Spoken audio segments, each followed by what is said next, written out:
Hello everyone, I am Dr. Purnima Mishra. Today we are here for the Skill Enhancement course organized by Department of Commerce, DDU Gorakhpur University. And today's topic will be the concept and conventions of accounting. So first of all, the whole accounting principle is divided between two parts, that is concept and convention.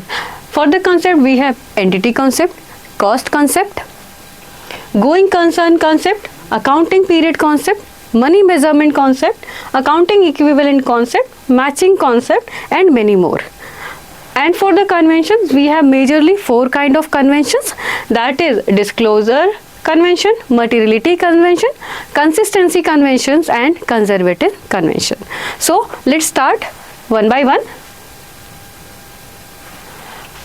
To understand, जानने के लिए कि concept और convention क्या होता है, सबसे पहले हम ये समझते हैं कि कॉन्सेप्ट ऑफ अकाउंटिंग क्या होता है. So concept of accounting means it is the basic assumptions or guideline that underline the practice of accounting.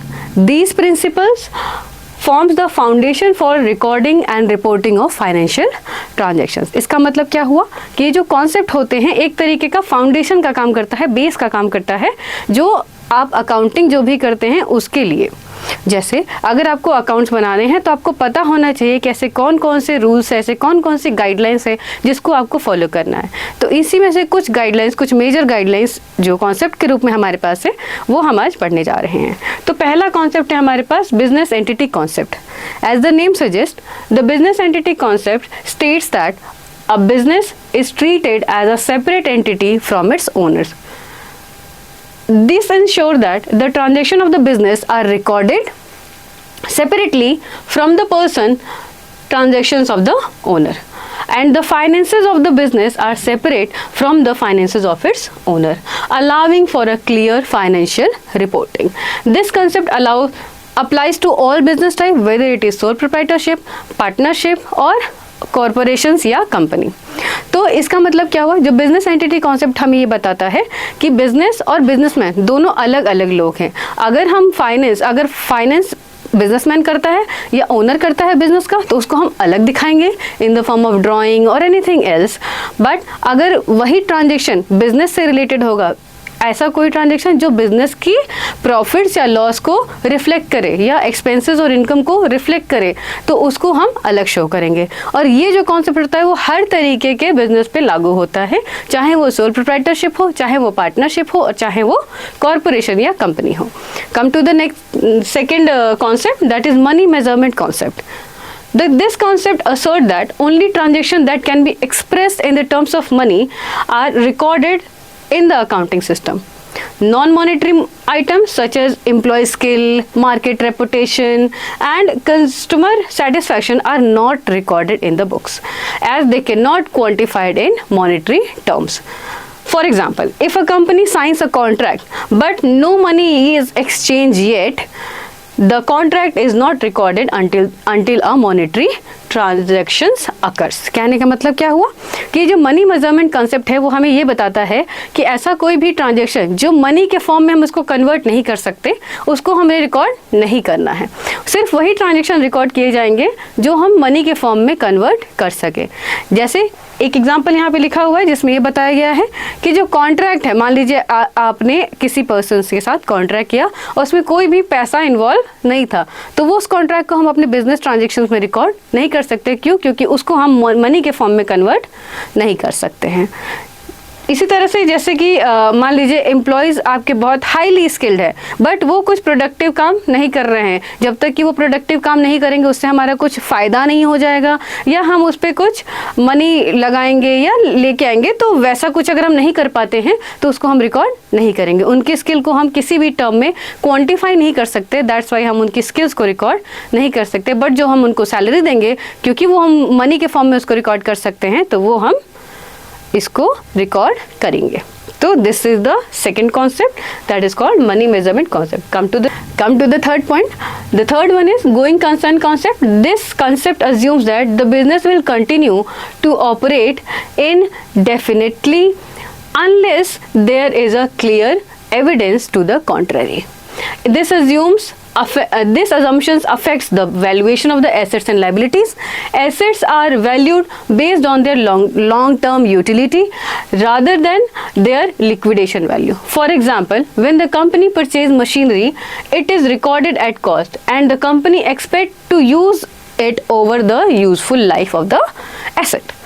तो कहने का मतलब क्या है कि गोइंग कंसर्न कॉन्सेप्ट एक ऐसा कॉन्सेप्ट होता है जिसमें हम ये मान के चलते हैं कि जो हमारा बिजनेस है वो एंडलेस चलेगा, मतलब फॉरएवर चलेगा, उसको हम बंद नहीं करेंगे अनलेस और अनटिल कोई ऐसा एविडेंस या कुछ ऐसा ना हो जाए जिससे कि हमें वो कंपनी बंद करे। जैसे क्या हो सकता है, मान लीजिए कॉन्टिन्यूअस लॉस में जा रही है आपकी कंपनी, या फिर जो कंपनी चला रहा है वो इंसॉल्वेंट हो गया, उसकी डेथ हो गई, मेंबर्स रहे नहीं, या शेयर्स के प्राइस गिर रहे हैं, तो उन सब केसेस में हम क्या करेंगे, कंपनीज को बंद कर सकते हैं। अदरवाइज हम ये मान के चलते हैं कि जो भी हम बिजनेस सेटअप कर रहे हैं वो इनडेफिनिट या इनफाइनाइट ईयर्स के लिए है। Next is the cost concept, इसको हम हिस्टोरिकल कॉस्ट कॉन्सेप्ट भी बोलते हैं। The cost concept states that assets are recorded in the book value in the books at their historical cost. कहने का मतलब क्या हुआ कि अगर हमने किसी एसेट को 10 लाख रुपए में खरीदा है और भले उसकी मार्केट वैल्यू 15 लाख या 8 लाख हो, बट क्योंकि हमने उसको 10 लाख रुपए में खरीदा है तो हमको उसको 10 लाख रुपए का ही रिकॉर्ड करना है। आगे देखते हैं, which is the price paid at the time of the purchase, not their current market value. This principle ensures objectivity in the accounting record as historical cost is verifiable. मतलब जो historical cost है उसको हम verify कर सकते हैं। अगर हमने कोई एसेट खरीदा होगा तो इसका मतलब है कि उसका इनवॉइस हमारे पास होगा, उस पर जो कॉस्ट लिखी होगी उसको हम क्या कर सकते हैं, वेरीफाई कर सकते हैं। वेरीफिएबल इन नेचर है, इस वजह से हम क्या करते हैं, जो एसेट या जो भी चीज़ें हम उसमें रिकॉर्ड कर रहे हैं वो जितने की खरीदी है उतने की ही हमें उसको रिकॉर्ड करना ज़रूरी है। Okay, now come to the next concept, that is dual aspect concept. The dual aspect concept underpins the double entry system of the accounting, which states that every transaction affects at least 2 accounts. जैसे कि हम लोग accounting equation आगे जाके पढ़ेंगे, तो accounting equation में ये कहा जाता है कि asset will be equals to the liability and liability plus equity. जैसे आपने अगर बैलेंस शीट बनाई हो या बैलेंस शीट कभी देखी हो तो आप देखे होंगे कि उसके 2 साइड होते हैं, लाइबिलिटी साइड और एसेट साइड। तो हमेशा दोनों साइड इक्वल होते हैं। वो क्यों इक्वल होते हैं, इसी वजह से होते हैं क्योंकि डुअल एस्पेक्ट कॉन्सेप्ट जो डबल एंट्री सिस्टम को फॉलो करता है उसमें ये कहा जाता है कि एसेट जो होगा वो इक्वल्स होगा लाइबिलिटीज प्लस इक्विटी के, और इट ऑलवेज रिमेन्स बैलेंस, ये हमेशा बराबर ही रहना चाहिए। For example, when a company takes a loan, मान लीजिए कोई कंपनी लोन लेती है, तो लोन लेगी तो पैसा आएगा तो हमारा एसेट क्या हो जाएगा, इंक्रीज हो जाएगा। बट वो जो लोन है वो हमें कभी ना कभी तो पे ऑफ करना पड़ेगा। तो जब हम उसको पे ऑफ करेंगे मतलब हमारे ऊपर क्या हो गई, लाइबिलिटी आ गई। दैट मीन्स एक तरफ से एसेट बढ़ा और दूसरी तरफ से लाइबिलिटी बढ़ा, फिर से वो दोनों क्या हो गए, बैलेंस हो गए। तो इसी को बोलते हैं डुअल एस्पेक्ट कॉन्सेप्ट। इसमें ये कहा जाता है कि हर एक डेबिट का एक क्रेडिट होना जरूरी है। दैट मीन्स कि for every debit there is a corresponding credit, ensuring that all changes in the asset, liability and equity are accurately recorded. यही हमें बताता है कि जो भी हमने रिकॉर्ड किया है वो क्या है, इक्वल है। हम लोग पढ़ेंगे आगे, आपके कोर्स में है जो कि हम लोग पढ़ने वाले हैं, that is accounting equation. Accounting equation में हम आपको यही सिखाएंगे कि किस तरीके से एक ट्रांजेक्शन 2 अकाउंट को रिफ्लेक्ट करता है। Okay, coming to the next, that is accounting period concept. Accounting period concept divides the life of a business into specific periods, usually a year, for which financial statements are prepared. This allows for a periodic reporting and analysis of financial performance. The most common accounting period is a fiscal year. We know that fiscal year what it is, and but businessman में also prepare quarterly और monthly basis. ऐसा ज़रूरी नहीं है कहीं पे भी कि आपको जो भी फाइनेंशियल ट्रांजेक्शंस रिकॉर्ड करने हैं अपने, वो आपको ईयरली ही करना है। आप चाहे तो उसको क्वार्टरली भी रिकॉर्ड कर सकते हैं, चाहे तो उसको मंथली भी रिकॉर्ड कर सकते हैं, but it is very preferable कि हम उसको साल दर साल रिकॉर्ड करें। जैसे कि हमारा जो फाइनेंशियल ईयर होता है वो शुरू होता है 1 अप्रैल से और ख़त्म होता है 31 मार्च को, जिसमें हम ऐसा क्यों करते हैं, ताकि हम ये जान सकें कि एक साल के अंदर हम ग्रो कर रहे हैं या नहीं ग्रो कर रहे हैं। दूसरा चीज़, अकाउंटिंग पीरियड कॉन्सेप्ट इसलिए भी ज़रूरी होता है ताकि हम जनरली एक बहुत बड़ी चीज़ हो जाएगी। अगर हमारी कंपनी 20 साल तक चली और 20 साल बाद आप प्रिपेयर करना शुरू करो अकाउंट, तो आपको पता नहीं चलेगा कि आप प्रॉफिट में जा रहे थे या लॉस में जा रहे थे। तो इसीलिए हम इसको क्या करते हैं, साल दर साल रिकॉर्ड करते हैं, ताकि हम ये समझे कि हमने एक साल में जो भी ट्रांजेक्शन की है उसमें हम प्रॉफिट कमा रहे हैं या लॉस कमा रहे हैं। अगर लॉस कमा रहे हैं तो किस रीज़न से कमा रहे हैं, क्या वो लॉस हम कवर अप कर सकते हैं, या जो भी रीजंस हुआ है लॉस होने का क्या हम उसको राइट ऑफ कर सकते हैं या नहीं। तो ये कॉन्सेप्ट क्या कहता है अल्टीमेटली हम लोग को, कि जो भी हमारे लाइफ ऑफ द बिजनेस होगा उसको हम छोटे छोटे पार्ट्स में डिवाइड कर ले, जिसको हम कह सकते हैं ईयरली बेसिस पे हम उसको डिवाइड कर ले, so that we know our strength weakness. Okay okay, come to the next topic will be accrual concept. This concept states that the transaction should be recorded when they occur, not when the cash is received or paid. Revenue is recognized when earned and the expenses are recognized when incurred, regardless of when cash transactions happens. This concept aligns the matching concept. मतलब ये जो आपका accrual concept है ये relate करता है कहीं ना कहीं मैचिंग concept से। क्यों? क्योंकि accrual concept ये कहता है हमको कि अगर कोई ट्रांजेक्शन हो गया, चाहे उसका पेमेंट रिसीव हुआ है चाहे नहीं रिसीव हुआ है, उसको हमें अपने बुक्स ऑफ अकाउंट्स में रिकॉर्ड कर लेना है। मतलब हम ये जानते हैं कि अक्रूवल कॉन्सेप्ट की वजह से ही चाहे ट्रांजेक्शन कैश में हो या क्रेडिट में हो, हम दोनों को ही रिकॉर्ड करते हैं। और ये जो कॉन्सेप्ट होता है कहीं ना कहीं मैचिंग कॉन्सेप्ट से रिलेट करता है। For example, if the service is provided in December but the payment will be received in January, तो then we record this transaction in the month of December only, because the services has been rendered in the month of December, not in the month of January. So coming to the next concept, that is matching concept. The matching concept ensures that the expenses are recorded in the same accounting period as the revenue they help generate. This allows for an accurate calculation of profit by ensuring that expenses are matched with the revenue they produce. कहने का मतलब क्या हुआ कि matching concept हमें ये बताता है कि हमेशा जो भी एक्सपेंसेस हम इनकर करेंगे या जो भी सर्विसेज हम प्रोवाइड करेंगे, उस सारे एक्सपेंसेस को उसी सेम अकाउंटिंग पीरियड में रिकॉर्ड करना ज़रूरी है जिस अकाउंटिंग पीरियड में उसका रेवेन्यू इंश्योर हुआ है। जैसे if a company incurs cost of manufacturing product sold in June, the expenses are recorded in June even if the payment of material and labor has not been made. कहने का मतलब क्या हुआ कि मान लीजिए कि कोई कंपनी कोई भी गुड्स को मैन्युफैक्चर कर रही है in the month of June और उसको बेच भी दे रही है। भले हम जो चीज़ मैन्युफैक्चर हुई है उसका पेमेंट हम जुलाई में कर रहे हो या नेक्स्ट किसी और मंथ में कर रहे हो, बट उसका एज अ एक्सपेंस हमें उसको रिकॉर्ड करना ज़रूरी हो जाएगा अकाउंट में, सो दैट हम ये जान सकें कि जो हमारा कॉस्ट लगा है और जो हमारी रेवेन्यू आ रही है दोनों के डिफरेंस से कितना प्रॉफिट हमारा हो रहा है। तो प्रॉफिट को इंश्योर करने के लिए मैचिंग प्रिंसिपल या मैचिंग कंसेप्ट जो होता है वो फॉलो किया जाता है। Come to the next. तो ये जो मेजर कॉन्सेप्ट्स थे वो मैंने आपको बता दिए हैं। Now come to the conventions of accounting. What is convention? Accounting conventions generally a guidelines और practice that have evolved over time to ensure consistency, comparability and reliability in the financial reporting. Unlike accounting concept which are theoretical framework, conventions are more practical rules derived from the common practice in the accounting profession। जैसे conventions क्या होते हैं? Generally ये वो सारे rules होते हैं, वो सारी गाइडलाइंस होती हैं जो भी अकाउंटिंग प्रोफेशनल्स हैं उनके बार बार इस्तेमाल करने से जनरेट होती है या निकल के आती हैं।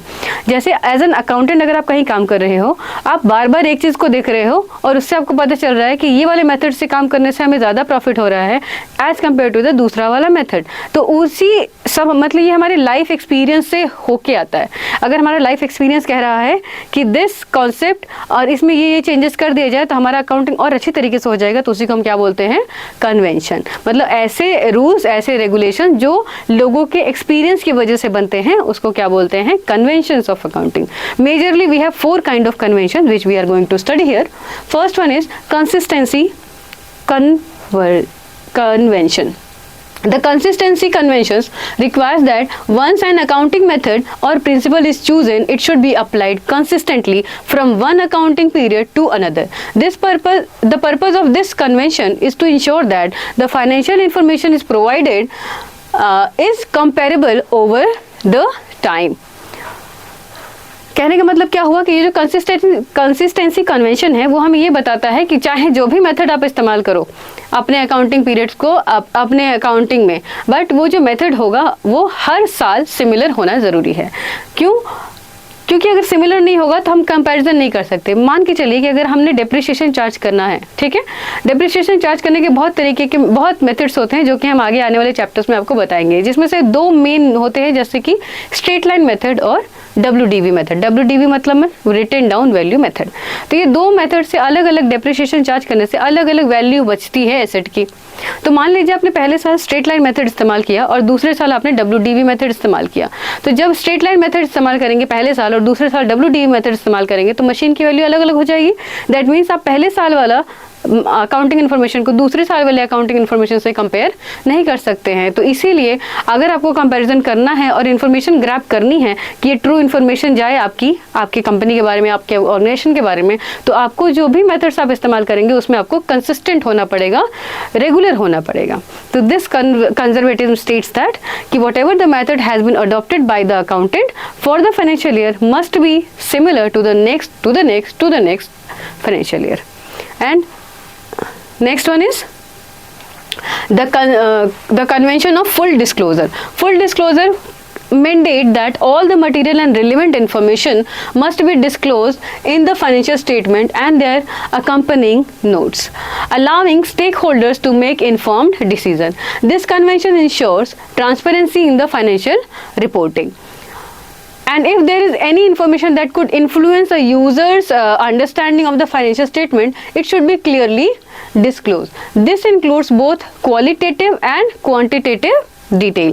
कहने का मतलब क्या है कि फुल डिस्क्लोज कर दो जितनी इन्फॉर्मेशन है आपके अकाउंटिंग से रिलेटेड, जिसको देख के बाहरी जो एक्सटर्नल यूजर्स हैं आपके, चाहे वो कस्टमर हो, चाहे वो इन्वेस्टर्स हो, चाहे वो गवर्नमेंट हो या और भी ऐसे कोई इंटरेस्टेड पार्टीज हो, कंपनीज हो जो आपकी कंपनी में इन्वेस्ट करना चाह रहे हो या जिसको भी इंटरेस्ट हो आपकी कंपनी में, तो ऐसे लोगों के लिए हम क्या करते हैं, इन्फॉर्मेशन प्रोवाइड करते हैं in the form of financial statement. तो हमें ये ध्यान देना है कि जो भी फाइनेंशियल स्टेटमेंट हम शो कर रहे हैं या डिस्क्लोज कर रहे हैं वो उसमें हम सारी इन्फॉर्मेशन प्रोवाइड करें जो कि रेलिवेंट है टू दैट पर्टिकुलर पर्सन। मतलब ये जो कन्वेंशन है ये हमें ये बताता है कि ओनली द मतलब all the information whether it will be qualitative और quantitative that should be disclose to the users of accounting.